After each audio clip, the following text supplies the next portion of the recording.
Channel में आपका स्वागत है। हम देख रहे हैं क्लास 12th की बायोलॉजी का चैप्टर दूसरा, मानव जनन, ह्यूमन रिप्रोडक्शन। इसके पहले वीडियो में हमने नर जननांग में जो प्राथमिक जननांग होता है, जिसको हम वृषण टेस्टिस कहते हैं, उसके बारे में डिटेल में पढ़ लिया। उसके बाद जो सहायक जनन अंग होते हैं, उनमें हमने जितनी भी सहायक नलिकाएँ जैसे शुक्रजनक नलिका, वृषण जालिका, शुक्रवाहिका, अधवृषण और शुक्रवाहक के बारे में डिटेल में पढ़ लिया। आज का जो टॉपिक है वो नर जननांग में जो है लास्ट टॉपिक है और ये काफ़ी इम्पॉर्टेंट है। क्यों? क्योंकि ये बहुत इम्पॉर्टेंट रोल अदा करते हैं किसमें, रिप्रोडक्शन के दौरान। और साथ में कहा जाए कि जो मेल गैमेट यानी शुक्राणु होते हैं, उनको यौन यानी वेजाइना तक पहुंचाने के लिए ये बहुत सहायक होते हैं। कौन कौन से इनके कार्य हैं, इसको आज हम डिटेल में देखेंगे। तो देर न करते हुए टॉपिक शुरू करते हैं। यदि आप चैनल में नए हैं तो ज़रूर सब्सक्राइब कर लीजिएगा। तो आज हम शुरू करते हैं जो है जनन ग्रंथियाँ, रिप्रोडक्टिव ग्लैंड्स। देखा जाए तो जो नर जनन अंग होते हैं उनमें 3 प्रकार की ग्रंथियाँ पाई जाती हैं। 3 प्रकार की कौन कौन सी ग्रंथियाँ? एक जिसको हम शुक्राशय कहते हैं, सेमिनल वेसिकल्स, दूसरा पुरस्थ ग्रंथि और तीसरा बल्बोयूरेथ्रल ग्रंथि। ये 3 प्रकार की ग्रंथियाँ पाई जाती हैं नर जननांग में। इन ग्रंथियों ये कहाँ पे स्थित होती हैं और इन ग्रंथियों का क्या काम है, इसको अब हम डिटेल में समझते हैं। जो पहली ग्रंथि है वह क्या है? शुक्राशय, जिसको हम सेमिनल वेसिकल्स कहते हैं। अब यह स्थित कहाँ होती है, इसको देखते हैं। जो पेल्विक यानी सूंड क्षेत्र होता है, यहाँ पे यह नर जननांग का चित्र है। इसको आप अच्छी तरीके से देखे होंगे एनसीईआरटी में। तो होता क्या है कि जब अधवृषण, ये वाला भाग जो सबसे अधिक कुंडलित होता है, वह अधवृषण कहलाता है। अधवृषण से जब ये नलिका सीधी हो जाती है तो यह शुक्रवाहक, वास डिफरेंस कहलाती है। ध्यान से समझिएगा, अधवृषण से जो नली आगे चल के सीधी हो जाती है उसको हम शुक्रवाहक कहते हैं। शुक्रवाहक जब ऊपर उदर गुहा की तरफ जाती है तो वह मूत्राशय के ऊपर एक लूप बनाती है और लूप बना के वह नीचे आती है। नीचे जब आती है तो आप देखिएगा ये ब्लू कलर की जो पाउचेज, 2 थैलियाँ दिखाई दे रही हैं, ये कुछ नहीं होती बल्कि ये शुक्राशय होते हैं। और एक महत्वपूर्ण बात कि शुक्राशय जोड़े में पाए जाते हैं, दाएं और बाएं तरफ यह एक जोड़े में स्थित होते हैं। अब आगे पॉइंट में हम देखते हैं कि ये मूत्राशय के पास स्थित होते हैं। यह वाली जो संरचना होती है इसको हम मूत्राशय, यूरिनी ब्लैडर कहते हैं और इसी के पास ही शुक्राशय स्थित होता है। अब नेक्स्ट पॉइंट पे आते हैं। शुक्राशय में शुक्राणुओं का संचय नहीं होता। ये बहुत महत्वपूर्ण बात है। नाम है इसका शुक्राशय, लेकिन इसमें किसी भी प्रकार का जो है शुक्राणु का जो होता है संचय या उनको हम संग्रहित नहीं कर सकते। उसका कारण भी है। होता क्या है कि जो शुक्रवाहक, ये नली जो आगे चलती है, तो इस फिगर में ध्यान से देखिएगा। फिगर में देखिएगा कि जो शुक्रवाहक आगे आ रही है वह शुक्राशय से भी एक नलिका निकलती है। इस फिगर में ये जो जूम करके हम डिटेल में देख रहे हैं, तो शुक्रवाहक नीचे आ रही है, साथ में शुक्राशय से भी एक नली आके मिल जाती है। किसके साथ? शुक्रवाहक के साथ मिल जाती है और मिलने के बाद एक कॉमन डक्ट बनाती है जिसको हम स्खलन नलिका, इजैकुलेटरी डक्ट कहते हैं। इसको हम समझते हैं कि शुक्राशय से एक नलिका शुक्रवाहक से मिलके स्खलन नलिका का निर्माण करती है। तो इस फिगर में भी देखिएगा कि शुक्राशय से एक नली आई, शुक्रवाहक आया और दोनों मिलके एक स्खलन नलिका का निर्माण करते हैं। यानी कि जो शुक्राणु होते हैं वो सीधा शुक्रवाहक से आते हैं, उनको यानी शुक्राशय में जाने का कोई भी रास्ता नहीं होता। अब अगले बिंदु को समझते हैं। शुक्राशय से एक पीला चिपचिपा क्षारीय तरल स्रावित होता है। शुक्राशय से यानी सेमिनल वेसिकल से एक क्या होता है?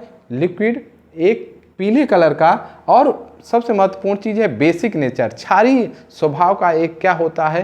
तरल पदार्थ निकलता है और यह तरल पदार्थ वीर्य यानी सीमेन का 60% भाग होता है। अब सीमेन यानी जिसको हम वीर्य कहते हैं, इसका निर्माण होता है, एक तो जो टेस्टिस से शुक्राणुओं का निर्माण हुआ, शुक्राणु बाहर आ रहे हैं, तो वो होते हैं। साथ में जो सीमेन में प्लाज्मा होती है वह किसके द्वारा, प्रोस्टेट ग्लैंड से जो स्रावित पदार्थ होता है वह सीमेन यानी वीर्य का 60% भाग बनाता है। अब इस जो द्रव है, जो क्षारीय द्रव है, इसमें क्या क्या पाया जाता है इसको हम समझते हैं। तो इसमें फ्रक्टोज शर्करा, कैल्शियम और कुछ प्रोटीन यानी एमाइनो एसिड्स पाए जाते हैं। तो जो तरल निकला शुक्राशय से उसमें फ्रक्टोज पाया जाता है। फ्रक्टोज एक प्रकार की शर्करा होती है और ये शर्करा का काम क्या होता है कि जब शुक्राणु जब आगे ट्रैवल करते हैं यानी योन यानी वेजाइना में जब आगे ट्रैवल करते हैं तो उनको बहुत ऊर्जा की आवश्यकता होती है और वो ऊर्जा इसी शुगर यानी फ्रक्टोज से लेके ही ये एनर्जी प्राप्त करते हैं शुक्राणु, जिससे कि वो निषेचन कर सकें। यहाँ तक ये बात समझ में आ गई होगी। अब यह क्षारीय होने से क्या फ़ायदा होता है? क्षारीय होने के कारण यौन की अम्लता से शुक्राणु को बचाया जाता है। जो वेजाइना होता है यानी योनि होती है उसका जो नेचर होता है वो क्या होता है, अम्लीय होता है। कारण है कि उसमें लैक्टोबैसिली क्या होते हैं, बैक्टीरिया पाए जाते हैं, वही बैक्टीरिया जो दही में पाए जाते हैं। और ये बैक्टीरिया क्या करते हैं कि वेजाइना का जो नेचर है, जो इन्वायरमेंट है, उसको अम्लीय बना देते हैं। अम्लीय बनाने का कारण ये होता है कि उसमें किसी प्रकार के बैक्टीरियल यानी या फंगल इन्फेक्शन या कोई भी संक्रमण न हो सके। अब होता क्या है कि जो ये अम्लीय नेचर होता है वो शुक्राणुओं के लिए हानिकारक होता है, यानी शुक्राणु इसमें मर सकते हैं। तो इसमें जो शुक्राशय से पदार्थ निकला वह क्षारीय होता है, जो कि वेजाइना की अम्लीयता को ख़त्म कर देता है या घटा देता है, जिससे कि शुक्राणु अपने कार्य यानी निषेचन की प्रक्रिया आसानी से संपन्न कर सकें। तो यहाँ तक आपको बात समझ में आ गई होगी।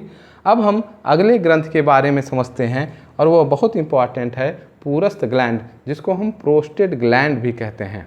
अब यह स्थित कहाँ होती है इसको समझते हैं। तो देखिएगा इस फिगर में कि जो डक्ट आ रही है वह स्खलन नलिका आके मिलती किसमें है, मूत्र मार्ग में मिलती है, यूरेथ्रा में आके मिलती है। और यूरेथ्रा के चारों तरफ एक टिश्यूज होती हैं, वह चारों तरफ एक ऊतक का जमा हो जाता है, संग्रह हो जाता है, और यही क्या कहलाते हैं, प्रोस्टेट ग्लैंड यानी पुरस्थ ग्रंथि। आप देख रहे होंगे इस संरचना जो लाल कलर की है इसी को हम प्रोस्टेट ग्लैंड कहते हैं। ये अकेली होती हैं, सिंगल होती हैं, ये जोड़े में नहीं पाई जाती हैं, जबकि शुक्राशय क्या होता है, जोड़े में पाया जाता है। यह ग्रंथि जो होती है, यह इसके पॉइंट को अब देखते हैं। यह अकेली संरचना है, इसको हमने समझ लिया। यह मूत्र मार्ग को चारों तरफ से घेरे रहती है और मूत्र मार्ग में ही खुलती है। यह ग्रंथि जो होती है, जैसे ये ट्यूब है, इसको हम मान लेते हैं मूत्र मार्ग, इसके चारों तरफ से एक टिश्यू, एक ऊतक घेरे रहता है और यही प्रोस्टेट ग्लैंड होती है। और जो प्रोस्टेट ग्लैंड का जो सिक्रीशन, जो पदार्थ स्रावित होता है, वह सीधे मूत्र मार्ग में खुलता है। अगले बिंदु पे जानते हैं, स्खलन के समय एक सफ़ेद अम्लीय तरल स्रावित करती है जो कि वीर्य का 25% होता है।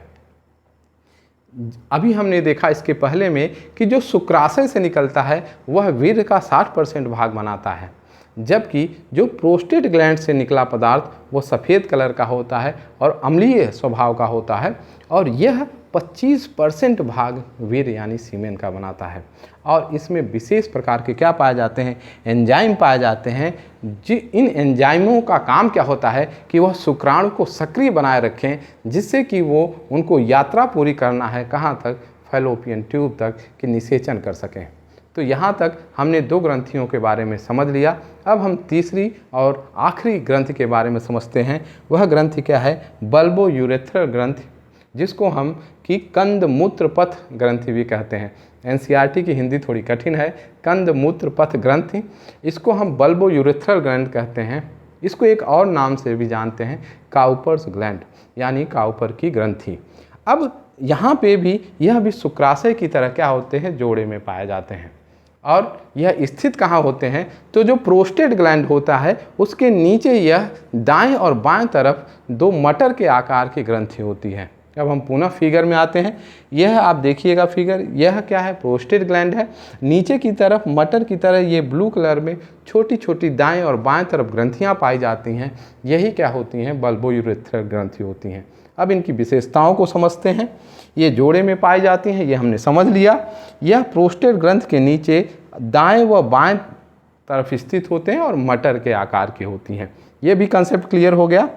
इसमें एक गाढ़ा चिपचिपा क्षारीय तरल स्रावित होता है। यह भी जो ग्रंथि होती है बल्बोयूरेथ्रल भी, यह भी एक बेसिक नेचर यानी क्षारीय स्वभाव का एक चिपचिपा पदार्थ निकालता है। अब इस क्या होता है, इससे फ़ायदा क्या है, यह मूत्र मार्ग की अम्लीयता हटाकर शुक्राणुओं को निकलने में सहायक होता है। अब होता क्या है, यूरिन क्या होता है, अम्लीय नेचर का होता है।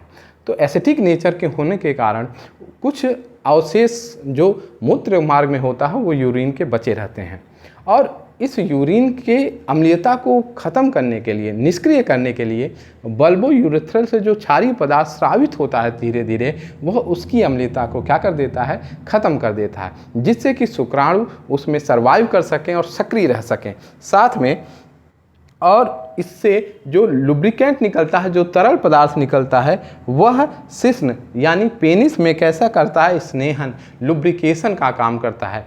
लुब्रिकेशन यानी जिस तरीके से गाड़ी की पहियों में हम ग्रीस लगाते हैं जिससे वो आसानी से मूव कर सके, घर्षण न हो, उसी तरीके से सीमेन जब बाहर निकले तो यह लुब्रिकेशन का काम करे, आसानी से निकल सके और उसमें फ्रिक्शन न हो। तो यहाँ तक हमने तीनों ग्रंथ के बारे में अच्छे तरीके से समझ लिया, और यहाँ पे हमारा नर जनन अंग पूरा तरीके से समाप्त हो गया। अगले वीडियो में हम मादा जनन अंग के बारे में पढ़ेंगे।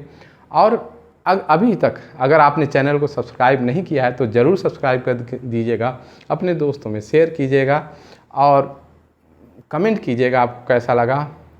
और इससे आप जब सब्सक्राइब करते हैं तो एक मोटिवेशन मिलता है जिससे कि हम और बेहतर वीडियो बना सकें।